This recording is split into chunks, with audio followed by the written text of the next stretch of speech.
Welcome, everyone. Thank you so much for joining me today. I'm Debra Eckerling, author of your Goal Guide and creator of the Deb Method for Goal Setting Simplified. You can't reach your goals on your own. You need your people. So every week I bring together some of my people to dive into the topic. And today we are talking about self-advocacy in corporate culture. And well, I'm excited about my panel, but I'm also excited because these are topics that I have covered individually. Self-advocacy, empowerment, etc. Very common theme, corporate culture and surviving. And so whether you are in a corporate culture or you're a side hustler or an entrepreneur or you just like hanging out, we are so glad you're here. You may be watching this as GoalChat Live, you may be watching the replay, or you may be listening to us as the GoalChat podcast on the Marketing Podcast Network. Regardless how you found us, we are glad you're here. And again, great panel today. And I'm just kind of tickled with myself because Ed Brill, who's one of my guests today, we will not say when, but we went to high school together. But because of the power of social media, we reconnected. So really glad to have your take. And I believe you are the one who inspired the topic. So thank you, Ed. Jess Dewell, my friend through social media. Thank you again, Pam Barroway, for connecting us. Always has great things to add into the context. And Mark Herschberg, who we met through the podcast land. So 3 different people. I think you're all like fractional hoojamajiggers I'm for not companies fractional. anyway. No, I'm you're not just fractional. you're a whole person. Well, yes, and we can talk if it makes sense, but no, I do not. I do not do that in my business, which I am very in awe of Mark and Ed because it is an amazing place to be and very awesomely challenging and very nuanced, and you get the best of the best there. Well, and I feel like we skipped a step. So thank you for that, which is fine. Mhm. But what I would love for you all to do is I said you're awesome, but that's pretty much all I said. So please introduce yourself and why you're so excited to be chiming in to today's topic. And let us start with you, Ed. Welcome. Oh, okay. Hi. Yeah, we're definitely not talking about how long ago high school was, or the fact that I still live in the same town. But I do. I have been to 71 different countries, but I still live 6 blocks from where I grew up. It's just kind of the way it is. So my name is Ed Brill. I am running a fractional management and product consulting organization of one called Desert Ridge Solutions. And I started this about 5 or 6 months ago now, and did that as we're going to talk about, I'm pretty sure today, as a way to chart my next chapter. I used the Deb method to start to establish my business and my goals. But that was after, sort of 2 chapters of a corporate career. I spent 24 years at IBM. I started as a sales engineer and eventually worked my way up to VP. I ran a $700 million business there that really was kind of like on the job training for anything and everything. I then took that and applied it to a bunch of smaller businesses. I've been through 3 subsequent CTO, CPO, that's a chief product officer type roles. And after the last one, decided, you know what, it's time to chart my own course. I have a bunch of clients and projects going already after about 4 or 5 months, but happy to talk about both what worked well in the corporate world, the people that have been on my teams and how they've been successful, and then why I went and pivoted to this direction. So yeah, that's where we're at. Awesome. Well, welcome. Glad you're here. And to our non-fractional person, Jess Dewell. That's right. At Red Direction, I actually created Red Direction because we get told to think 5 steps ahead and think about this long-term planning, yet we never have the time to do that in the day-to-day. Every small and medium-sized business that I have worked with has struggled with finding the time to do the work that's really on your business, the part that allows not only the dreaming to occur, but the reprioritization, the ability to problem solve what is in front of you at the right time. And that's pretty key. So one of the things I would just start with that is we've been in business. I lead a team of 5. Since 2004, we've grown and we have been successful over the years because of advocacy is actually one of Red Direction's business values. And so that's an interesting part of the conversation. And one of the things that I see where this can really help out today is the experiences and the companies that I have worked with that have had so much success. Their business started to drive the next step when in fact they didn't grow with their business. They let their business take over, and they lost advocacy even as a business owner, even as a managing partner, even as somebody who was trying to steer that boat to the next level. And so how do you keep that in track? How do you know what the when it's starting to get away from you, and what can you do to prevent it? And what can you do right now to just make sure advocacy is part of your everyday being in the world, let alone your business? That's what we're doing at Red Direction.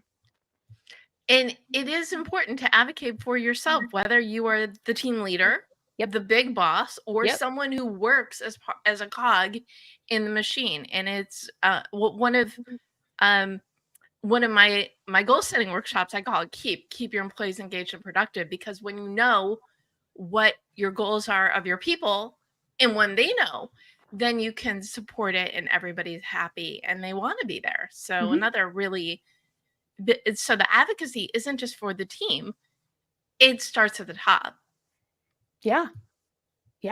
Cool. Mark, welcome. Great to have you here. Thank you for having me. It's my pleasure to be here. So I have multiple brands. My day job, I am a fractional CTO, CPO, Chief Technology Officer, Chief Product Officer. That's what I do with my clients. On my own path to becoming an executive, I realized there were a number of skills that I would need beyond my domain skills. It wasn't just about being a good engineer and product person. There were skills like leadership, networking, negotiation, team building, hiring, all these skills. I heard about them, but no one sat down and taught them to me.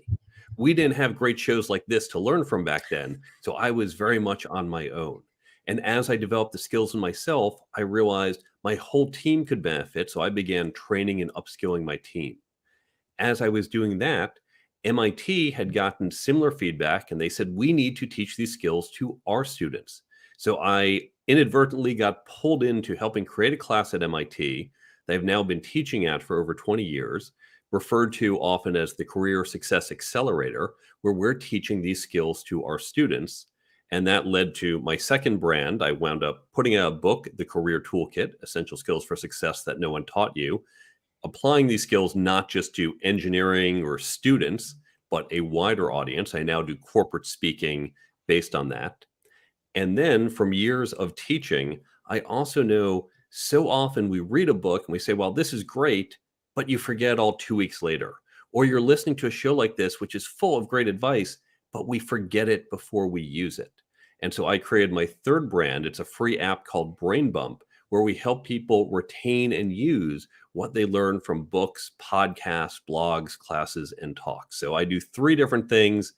One is for my clients, I get paid, and the other 2 are just about helping the world and trying to make it a better place. Well, first of all, awesome. Second of all, isn't that what we do though? We learn things and then we want to teach them, because when your motivation, and I think Jess has spoken on this topic as well. I'm a big fan of your mission and motto, but when your motivation is to help others, it really is like the best fuel ever for building a business. Absolutely. Awesome. Well, I'm very excited. Well, I said that. I repeat myself. I love these conversations. I think let's start with the self-advocacy piece, because as we said before, whether you are a leader or a team member, you need to advocate for yourself. But I'd love to hear from all of you, why is advocacy so important? Ed? So I'm going to actually be a little contrarian. You're going to say you don't want to advocate for yourself ever. You just want to crawl in a hole?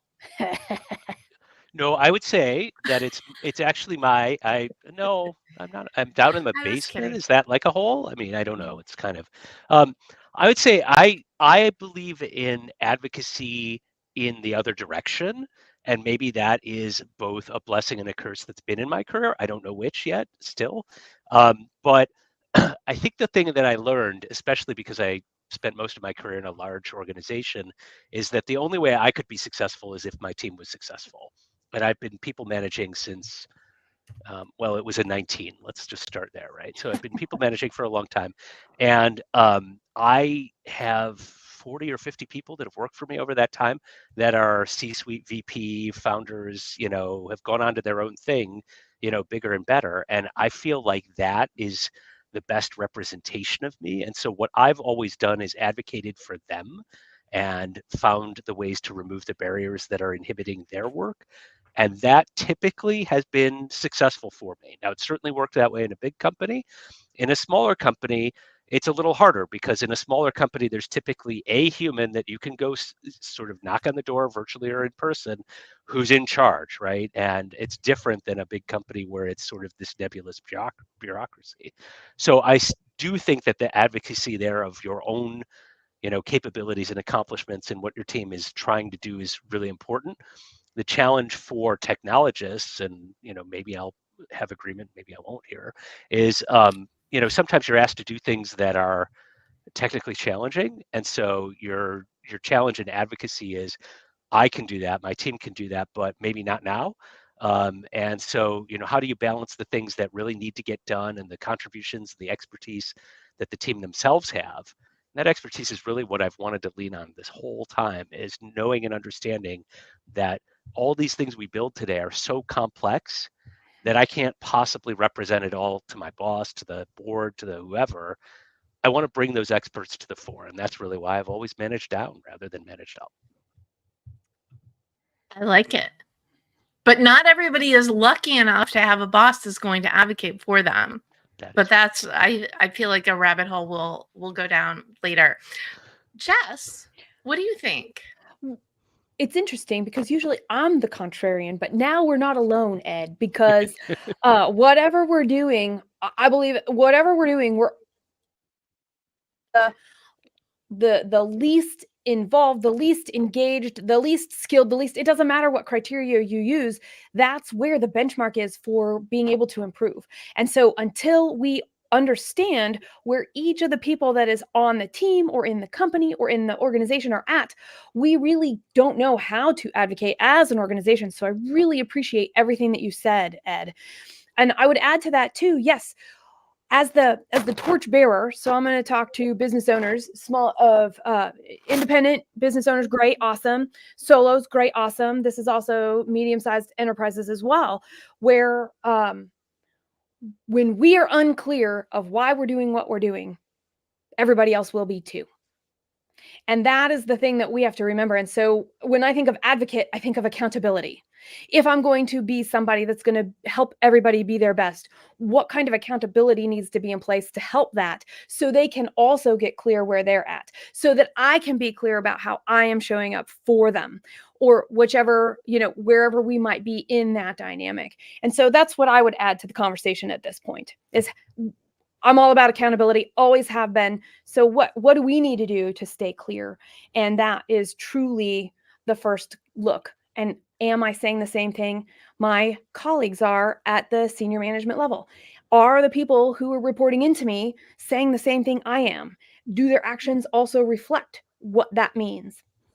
The way we work here. Which goes back to the whole mission, motto, vision conversation, The way because you need to be able to model that, but you can't model that unless you have that. Mm-hmm. That's right. That's right. Mark, what do you think? I agree with Ed, but I'm going to say it's necessary but not sufficient.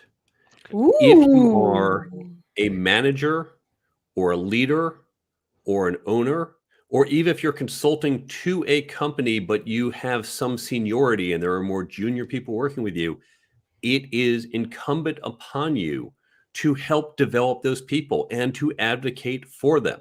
This is your responsibility, and part of the compensation people receive, it's not just cash, it's not just stock options, it is career development. So anyone with responsibility, you are responsible for developing those people. That's the necessary part. The not sufficient part is because no one is more responsible for your career than you. It would be wonderful if you have this advocate. It'd be wonderful if we all had rabbis. I'm not talking clergy. I'm talking the person senior who's there guiding you up the corporate ladder. But that's not the way the world works. And sometimes you have no one. Even if you do have someone, your goals may not be totally aligned. And now your manager may truly, sincerely care about you. But I have seen managers who pigeonhole people because, well, I really need you on this project. And I know you want to go, but just 6 more months. And next thing you know, this person has spent 5 years doing this one project and is now stuck in a path that she might not have wanted. So you need to take ownership of your career. You need to drive it. Hopefully your manager, HR, your friends, your colleagues, your rabbi, all these other people will help you along the way, but you need to lead it. And now we're going back to the empowerment to the empowerment piece, right? Because know thyself is really the driving force of everything. Yes? It begins Okay, with nodding. understanding who you are and We're what you also want. audio only. So yes? Yes. Okay, you were saying, Mark? It begins with understanding who you are, what you want. You are here. You want to be there. What does that path look like? And how can you chart that path and get others to help you along that path? And how committed are you to it? I love this, Mark, and I love this, Ed, because when we're talking about this and we're seeing somebody who thinks they want to change, or maybe we want to change and we're feeling stuck, are we really willing to do the work to get unstuck? Are we really willing to take the step, to have the courage to have a difficult conversation and say, time out? What else could I be asking here? Or where is this actually really going? Because when there is that, every paths start to split. The sooner we know, the better off everybody is, because then we're going back to how can they get their best, even if it's not here anymore. I think that's a really good point. And by the way, a side note, when we talk about these paths in your career, that doesn't just apply to corporate people saying, I want the more senior titles. Even if you're a solo Right. practitioner, if you're here, but you want your business to be there, same thing. You have to chart the path. And I think your point is really on target, Jess. We need to understand that path. And one of the best ways to do it is to speak with people further along the path. They've been down that path or similar paths and ask them, how did you get from here to there? And what was that cost? Because lots of people say, I'd love to triple my business. Okay, but this is what it's going to take. And perhaps maybe you have young kids at home and you say, my priority right now is my children. That's not really the path you're ready for today. And that's fine. But it's understanding, as you point out, that cost and knowing it before you start spending it and going down the path. I feel like you answered my next question before I asked it, so you'll let me know if you want to add to this. But is that how can people be better self-advocates? And you were saying, talk to other people further down the path.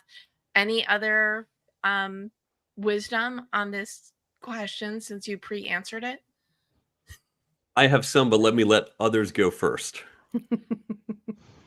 I think Ed. I think networking is a super important element. It helps you refine your pitch, your elevator pitch of who you are and what you stand for and why you're here. I think there are clearly places where you need to be willing to say what you've done. Resumes and LinkedIn should not be about what you do. It should be about how you've done it or what makes you unique and different. And that's the calling card today, right? Like it's not just about, oh, I have had this title. My title's been 16 different things over the course of my career at least. And for the 4 years I was most successful at IBM, my title was business unit executive. What the heck does that mean? It means nothing, right? But it sounded really good on a business card. What are those, right? So I think it's super important to develop a sense of a little bit of willingness to brag, but not be a braggart. Tell your story in a way that's confident, tell your story in a way that people want to engage, and tell it as a story so that it has some uniqueness, something about you that is different than everybody else. Oh, I'm so highlighting and underscoring that. Completely agree, especially with the thoughts about LinkedIn, because it really is who are you and how do you help in finding ways to stand out. So, absolutely, yes. Mhm. Thank you for sharing that. Mhm. Jess? I'm only going to speak for myself in this one. Mr. Rogers, right? Fred Rogers, one of his go-tos, I think his mother said, you'll always know where the helpers are. If you get stuck, go to who's helping.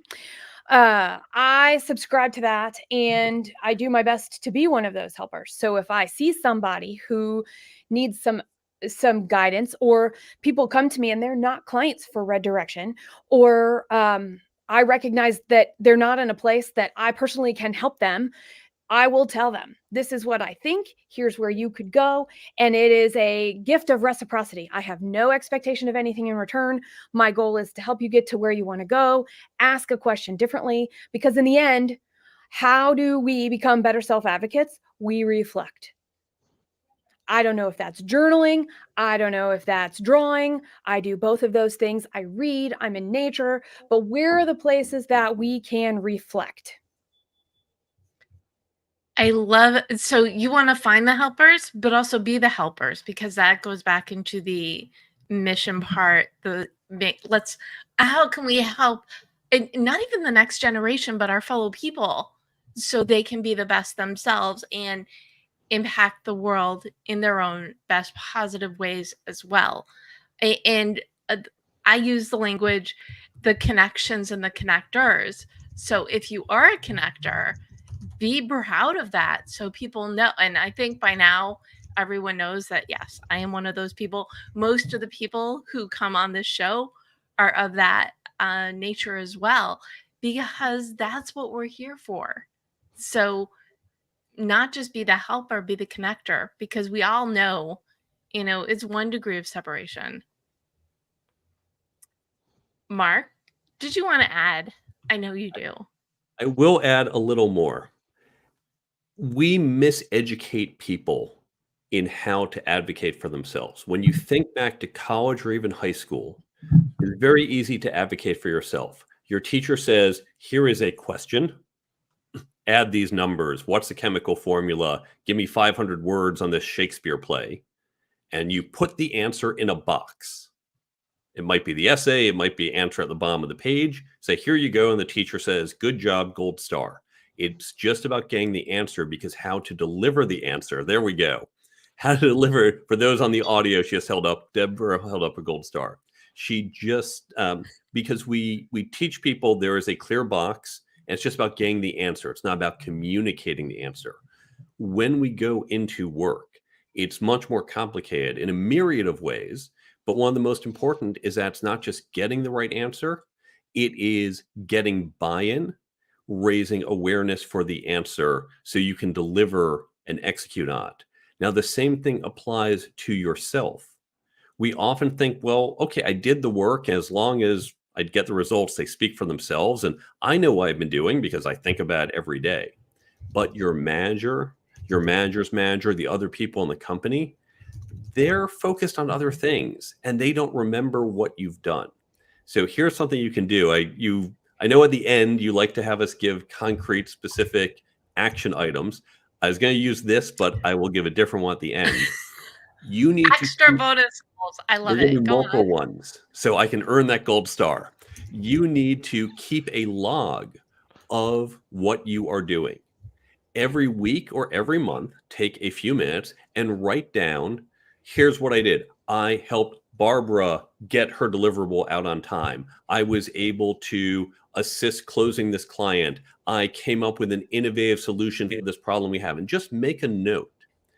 You can then use that in one of two ways. Either at the end of the year or quarterly or whenever you do your reviews, your manager probably doesn't remember what happened 12 months ago. And you can say, let's run through everything I did this year. And now you've got the records, you've got the details. Even if it's not with your manager, just saying, okay, here are my big accomplishments. I want to let people know. Now, you're not going around bragging, but you build an internal network. And Ed was right, networking. We often think externally. We also want internal networks. and we build an internal network, and we share what we're working on, what we're doing, and most importantly, how it helps the people to whom we're speaking. You don't just say, look at me, I'm awesome, I did this. Say, hey, I just did this, and here's how it helps you. Or if not that specific person, here's how it helps the company in general, because now it's relevant.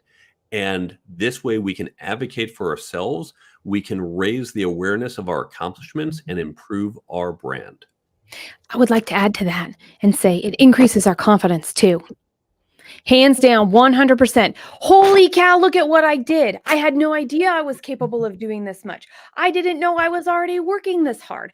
I didn't understand, because we always look back with rose-colored glasses. And when we're working through obstacles, when we're working through our challenges, we forget where we started and how much we've learned along the way. I'm going to yes and both of you, because you, Mark, tripped over one of my absolute favorite things to say.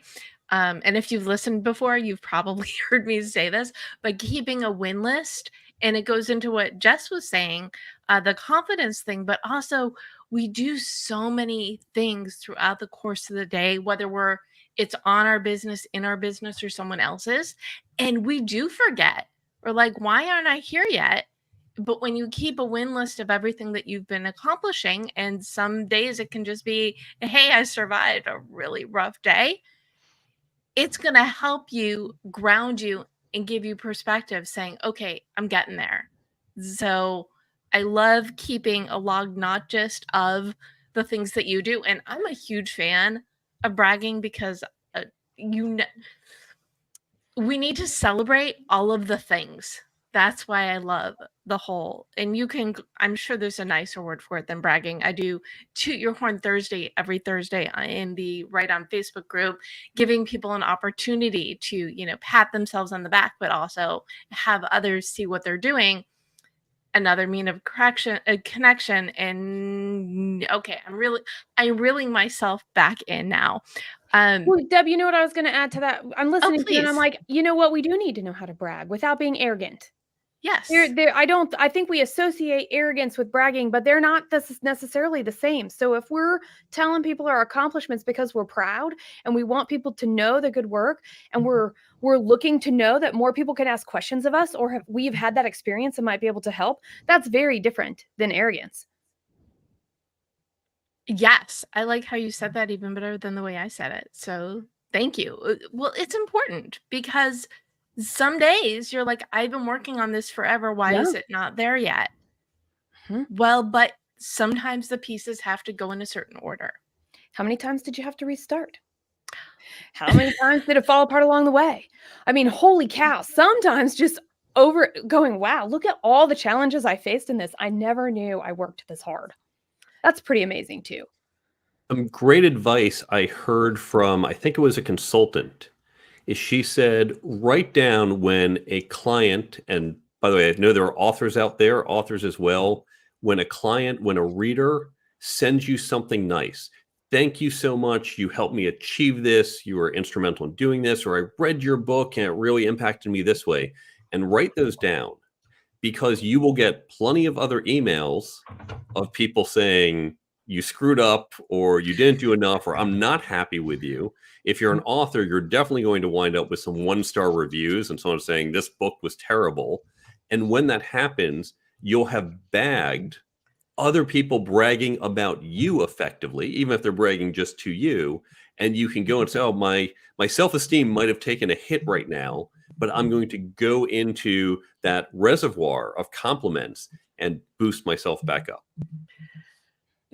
Well, I have to do something here visual. Okay. Sorry.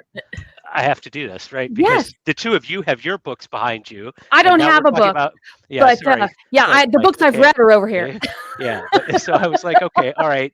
But yeah, I mean, I'm going to take Mark's advice. I don't. My book's 12 years old, so I don't talk about it much anymore. But okay, it was a book, right? It's still a book, so I'll add it to my back. Yes, right. So. I love it, Ed. And for those who are on the audio, Ed just put his book "Opting into the camera, so you can check that out. I'm sure on Amazon. Yeah. It has no 1-star reviews, though. To be fair, I will put. Ed's looking for some 1-star reviews. That's Maybe we can help them out. Okay. That's a great example of what you just said, Mark, because he wrote me telling me how much he was enjoying my book, and I said, "Well, if you love it, please do a review on Amazon." I did. And he did. It's a beautiful. Thank you again for that review. So it's almost like if you ask someone, oh, I'm reading your book. Great. If you love it, will you write a review? It's like a gift to let people do things for you, right? Because giving and receiving is the same thing. I think that's we're going back to Love is Letting Go of Fear book from a gazillion years ago. But giving and receiving, they're the same thing. So it's not just about, and we're all in like this giving spirit anyway, right? We want to help others. We want to make the world a better place. We want to get paid for it, of course, but we also nice shrug, Ed. But it's all part of how do I put this? My book, Your Goal Guide, is to help people embrace change via choice or circumstance, and it came out in January 2020, so 6 weeks before everybody had changed by circumstance. So we never know who needs what it is we have to offer. So in going back to the LinkedIn and showing how you help others, you're giving them an opportunity to reach out to you and say, oh, I saw you do this, or can I hire you? Or by the way, I know someone who needs this. So in bragging, in sharing your gifts, you also give people an opportunity to advocate for you. Oh, I was listening to this podcast and I met this really interesting person. He or she needs to speak at your group. Or I was watching this video. Do you know this person? Do you know this system? So you never know who needs to hear your words. So you need to say your words.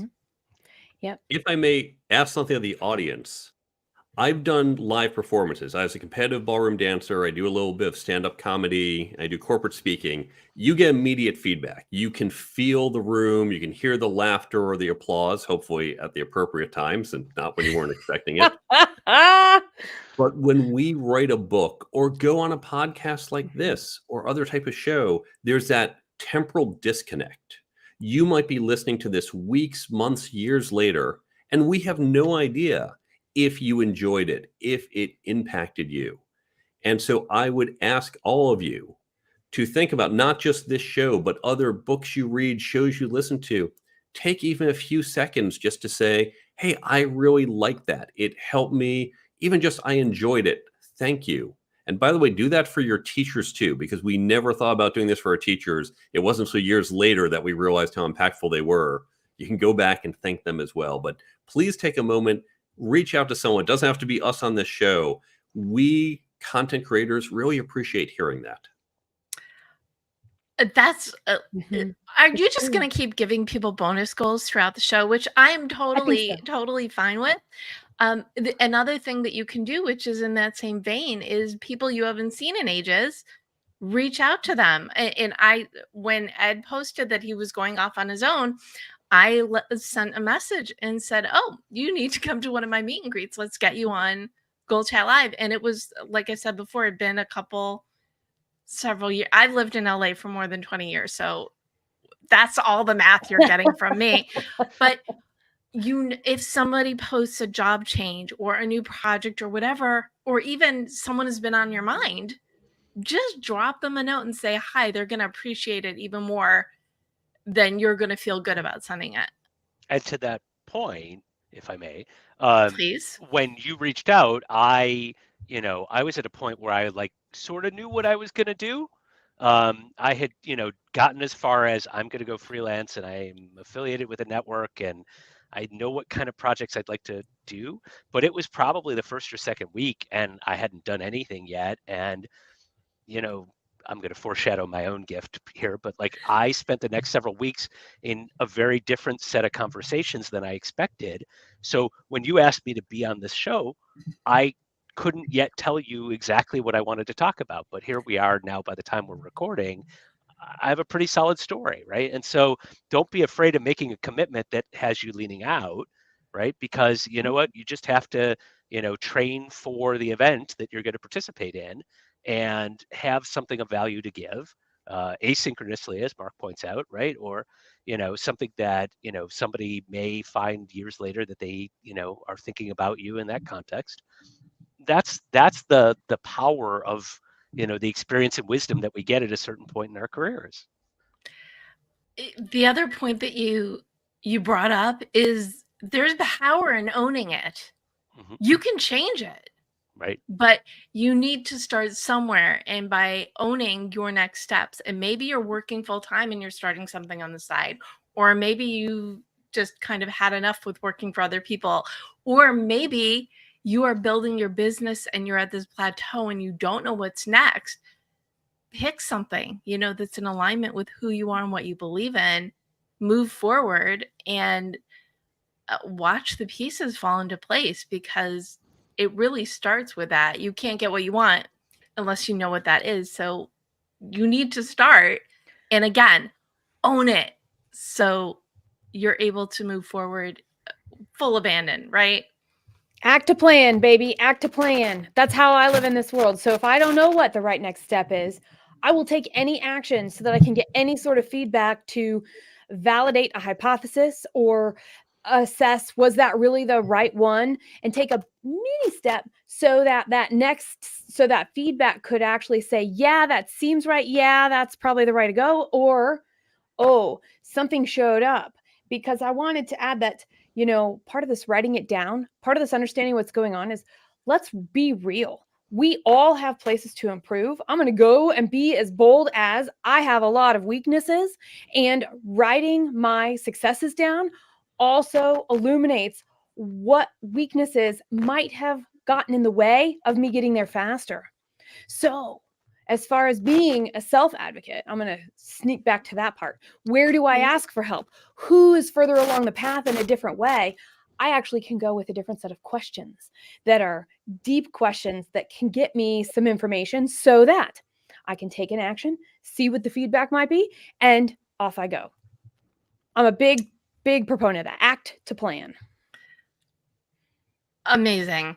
And I was actually going to rope us back in to the topic as well. And it you almost kind of answered this, but not really. But I think we need to, well, I think it's important to address that some people just can't self-advocate. So what stops people from self-advocating, and how can we fix them? Or rather, what inspiration can we give others? So Ed, what do you think stops people from self-advocating? I think there's a lot to personalities, right? Or to professions, either way, right? I've worked with a lot of really, really talented, graphic designers and documentation writers and engineers who, they'll never tell you, what they've done, or they'll certainly almost be uncomfortable at times with the notion of being recognized for it. So it's interesting. I'm actually working on a project in the recognition space right now around technology, and one of the best things you can do as a leader is create a culture of recognition at a peer level.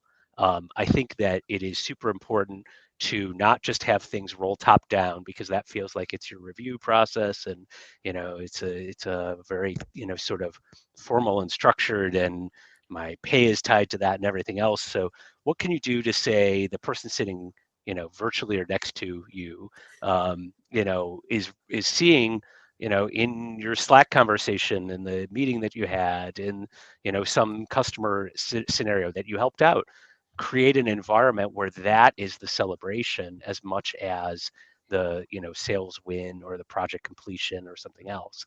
I think that those go a lot further in terms of connecting people to their work.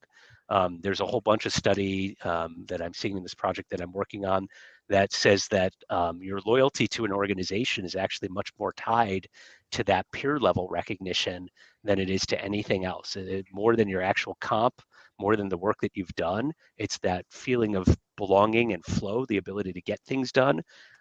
So even if somebody won't advocate for themselves, you've got to build a culture that supports that kind of a personality, because it's hard to coach somebody to do it. Now, maybe Jess and Mark have some other ideas on the coaching part, or how to bring people to the point where they're comfortable talking about it.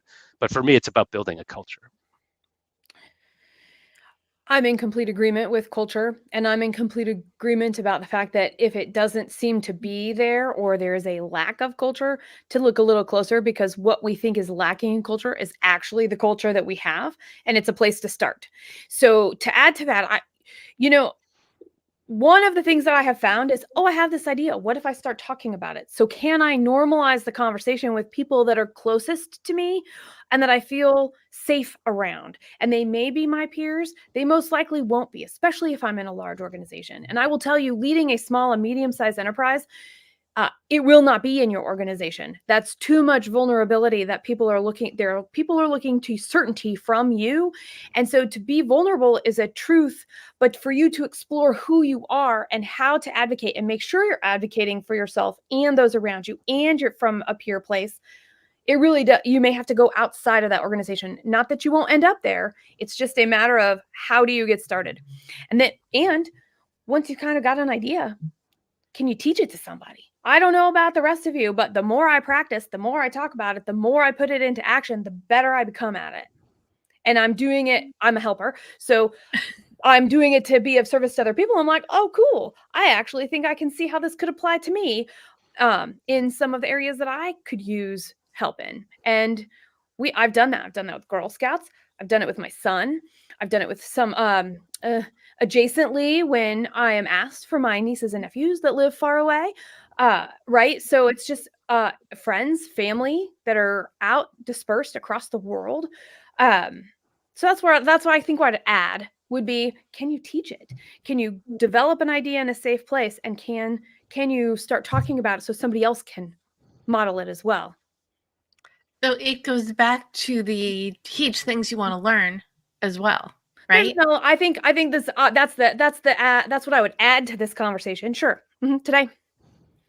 Great. And Mark, what do you think stops people from self-advocating, and how do they get over it? I think there are three Get beyond it. That was a nicer way to put it. Okay, go on. I think there are three dimensions or facets that can limit people. The first has to do with risk or vulnerability, because when you're saying to someone, here's the great things I have done, the other person can say, yeah, not so great. And that poses you to risk, right? You're so proud of this. I go, yeah, no, not that impressive. And so part of it comes from just how comfortable you are putting yourself out there and being comfortable with rejection. And for various reasons, some of us are more or less comfortable being more exposed, being more comfortable, risking yourself, I think makes it easier to advocate in this first facet. The second one has to do with how we think about relaying our success. There's a fantastic book called Survival of the Savvy, and it talks about a political spectrum. We're all on this political spectrum, and politics, corporate politics, isn't inherently bad, although it can be abused. In this spectrum, you have people who are under political. They tend to look for, well, my results speak for themselves. Just, I did a good job, people will figure it out, and I will be rewarded. The overly political people, or those more on that side of the spectrum, are more about socializing their results. Now, if they do it too much, then you get those people who they're full of hot air, they're talking themselves up, they're going for style over substance. But there are many people who are on the under political side of the spectrum who just feel, well, I did the job. The results eventually people will know and I'll be rewarded. And so they're just not as comfortable. Their personal approach is not as much with the socialization. So they need to move themselves more towards the center of that spectrum. The third facet has to do with corporate culture and how we should be advocating for ourselves. Now, corporate culture, Jess had a good description of it. Often people get it wrong because they think, oh, the culture, the 7 values on our website, customer first and be curious, or whatever they put up there. That's not corporate culture. That is maybe good stuff. Corporate culture is day to day how you operate with the unwritten rules. That's really what corporate culture is. And it might not be universal. The culture in one team can be very different for another. These are cultural norms like don't question the boss, or you need to send emails over meetings, or we prefer face-to-face over emails. No one writes this down. There are these rules that you just kind of hopefully figure out. It may be that the way you advocate for yourself is by having one-on-one conversations. Or it may be that you at certain meetings need to get yourself on the schedule to present what you're doing. Consider on a personal level, if there's a fixed amount of bonus budget, so the manager's thinking, okay, how do I want to allocate this? And officially everyone has the 1 hour review. You might be thinking, okay, well, I'll do my 1 hour. I'll talk about all the good things I did, and then hopefully she gives me a big bonus. But it turns out the way she likes to operate is she's been talking to people the last few weeks, and the ones who are catching her in the hallway or at the coffee machine and saying, hey, remember I did this? That's when they're selling themselves. And by the time you show up, she's mentally allocated most of the budget. You're just doing the pro forma. And so that's the culture that you might not have been aware of. So the cultural norms about when, where, and how to advocate, you need to make sure your method of advocation aligns to it. That was so many words and a lot of good ones in there. What I'm getting, because I like to summarize, to go be above and beyond, whatever above and beyond means within the unwritten rules where you work, in essence. Yes? To align to the unwritten rules and follow the path. It's like one of those, you've got the path that's a sidewalk that's very clear and defined. Then there's those well-trodden paths, the ones in the dirt that aren't official, but this is, if you're going up the hill, this is the way to do it because that's what others have carved out for you. You want to find that path and follow it. Right. So you need to get out of your own head and out of your bubble to see what is beyond what you know. Yes. Okay, good. I actually really like what you said, Mark, because I'm sitting here thinking, I'm like, oh, this works for me in my personal goals. This works for me as I'm thinking quarterly and annually about red direction goals, about where I want to see in the next 5 years, which is the basis of my favorite painting back there for those of you who are watching. And it's actually something that I inherently was already helping other people do, but I didn't articulate quite the same way, nor as well. And so I'm really appreciative of the way that you said that. Thank you. Really agreed. Wonderful information in this conversation. I would love to, at this point, invite you all to gift a goal to the audience. So what is one thing they could do today, tonight, tomorrow to self-advocate? Again, whether they are the boss, whether they're solopreneurs, or whether they're part of a team and they know, and I'm all about the inspiration and motivation. You know, you can't get what you want unless you know what that is, but you also need to take steps to get to where it is that you want to go. So what are some goals that, and we're going to start with you, Jess, because Perfect. You know what mine is. You're going to hold me accountable, which is all about. I am. Yeah. My gifting a goal is about accountability. For those of you who listen to my podcast or follow me on LinkedIn or have communicated with me in person in some way, virtually or otherwise, I will tell you what am I always talking about? How much time can you give yourself? And if you are willing to give an uncomfortable amount of time to work on your business, you are doing the right thing. To work on yourself, you are doing the right thing. I personally allocate 20% of my work week to my business.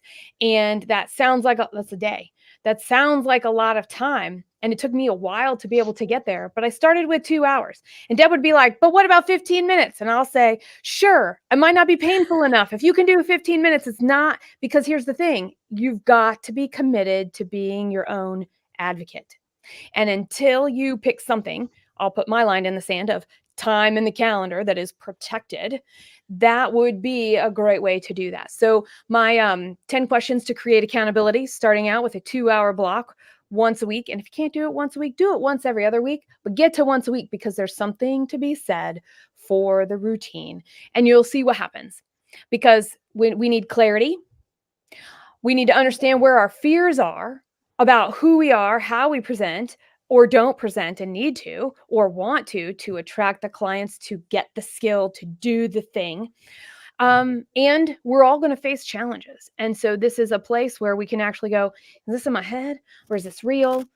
Can I make any step forward? And so reflect, assess, reprioritize. Self-accountability, own it.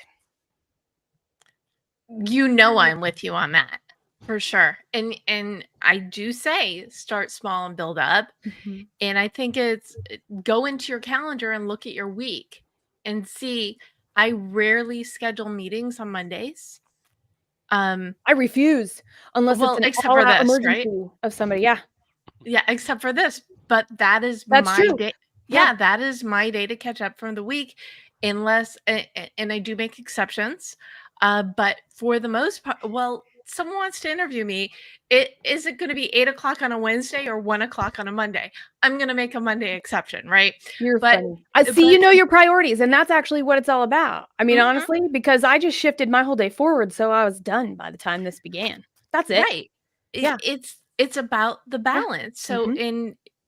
have your one day a week where you do your kitchen sink things, where you work on your business, so the rest of your week you could be doing the other of all of the things. So Ed, what goal are you gifting today?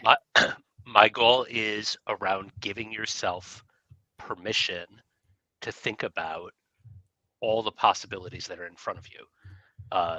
It sounds so obvious, but between January and now, I had an epiphany day where somebody suggested to me that I should go do a TikTok thing.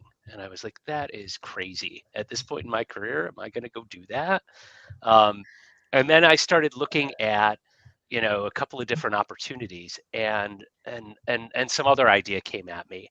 And these were all things that were not on my radar when I quit my corporate job. I've been a W-2 employee for my entire life since I was 15 years old, working at the Burger King that you and I both probably ate at way too often. That was all that was here. And so this is the first time in my entire life that I'm not a W-2 employee. And I was like, well, hang on a minute. Are these things that I think I'm going to do? Are those the things that I really want to be doing at this point? Right. And so I had this like moment, and it was literally a day where I just sat here and said, I have to give myself permission to think about anything that somebody's going to suggest, any idea that comes in my head. I can't do this for forever, although to Jess's point, I've also been coached, give yourself a day a week. It's a very consistent thought, right? So I'm still doing that every week. It's like, as a product manager, I think about reprioritizing my backlog every week or every 2 weeks.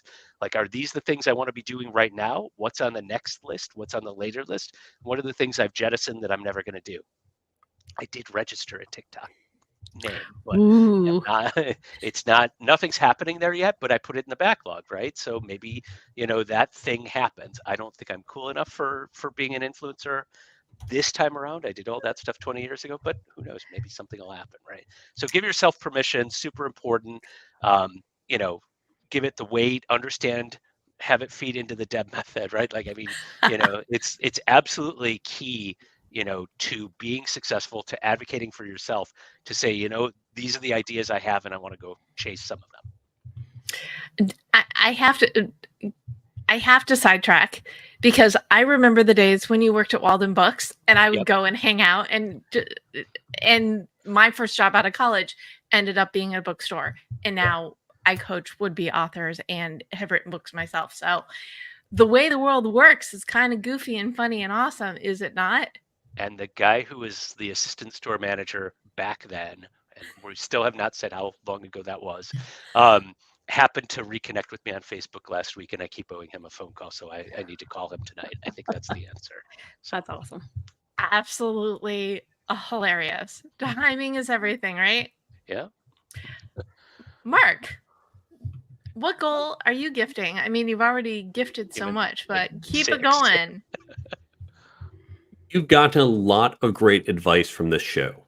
What often happens is you're going to quickly forget. You're probably going to forget most of this by tomorrow.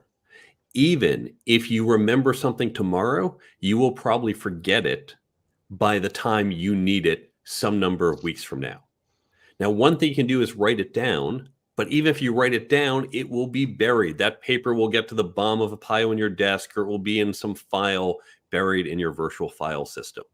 So you need to make sure the great advice that you got from everyone on the show gets resurfaced to you. This, by the way, is why we created the Brain Bump app. It is free if you want to use it, but let's assume you don't want to put another app on your phone. What you can do right now is, as you come to the end of this program, jot down a few notes. What are the things, whether they're action items or just points to remember or things that resonated, write that down, put it into a calendar event, and set that as a recurring event. Maybe it's weekly, bi-weekly, maybe monthly, maybe even just quarterly, but set that as a recurring event, because that will force it to pop up. It's going to resurface these great ideas you got from the show, and eventually they'll pop up when and where you need it, so you can actually execute and make use of all the time you invested in listening to the show and the wonderful advice. I love that. It's one of the other workshops I do. It's pep talks, pre-event planning, and this is something I say at the end of every session. Write down 3 things that you got from it. Don't take all the notes, but pick out the best ones. And then I love that you connected it with my favorite absolute tool on the universe, which is the calendar, because when you write things down in a way that it's kind of in your face, it's good. You know, if you cared enough to make a note of it, you care enough to acknowledge it and do something with the information.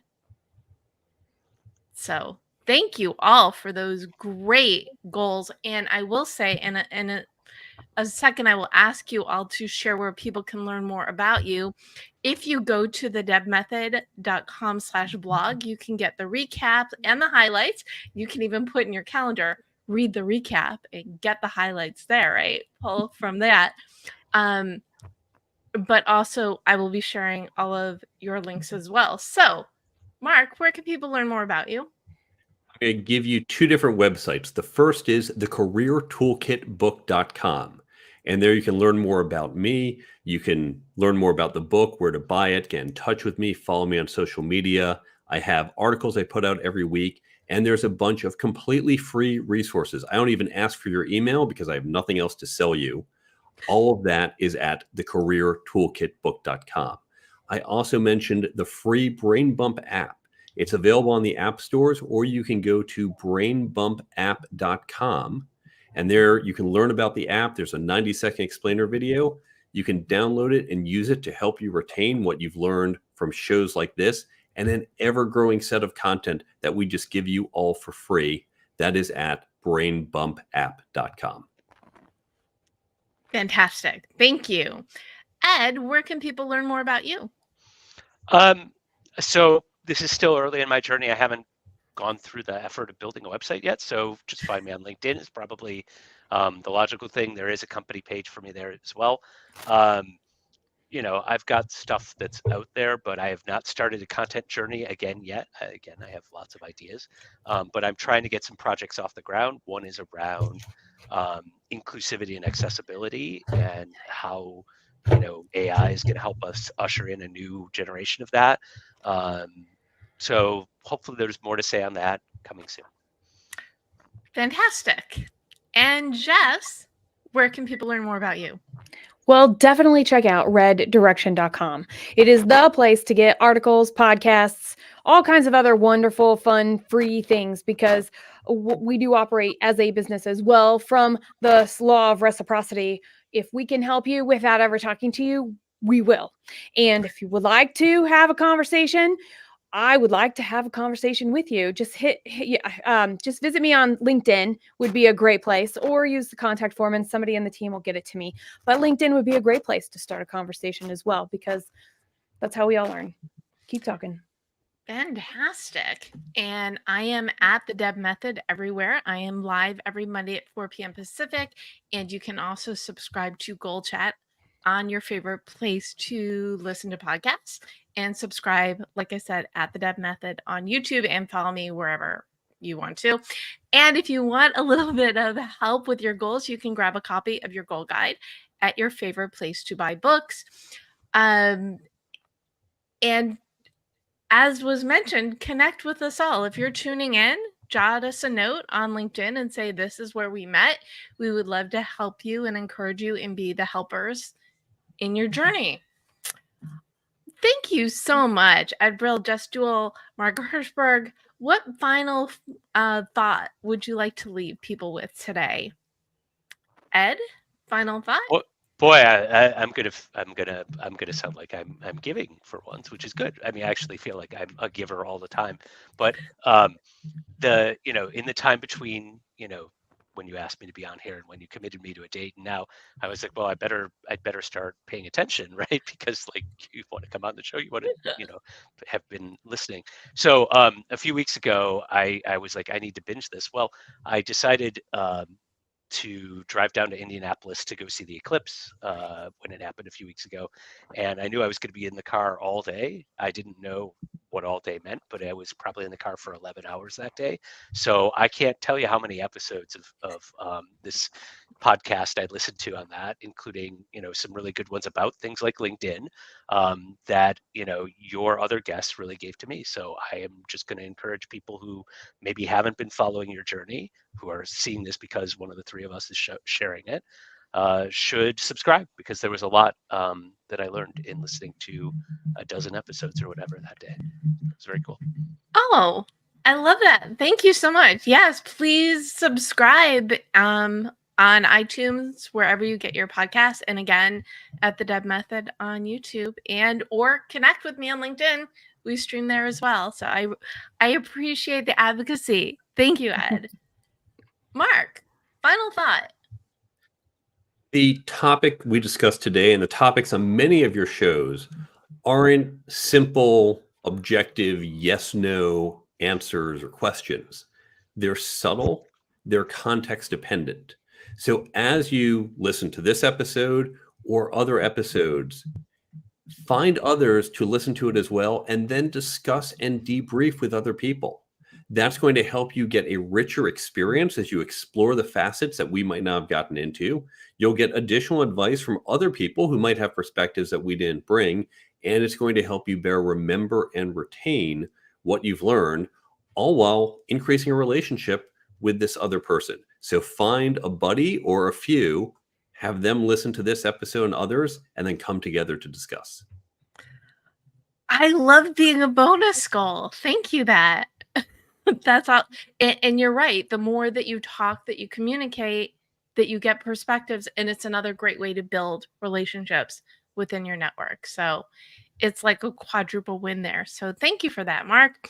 Okay, Jess, no pressure, but the final thought to you. Well, when we're talking about advocacy, I've already used the word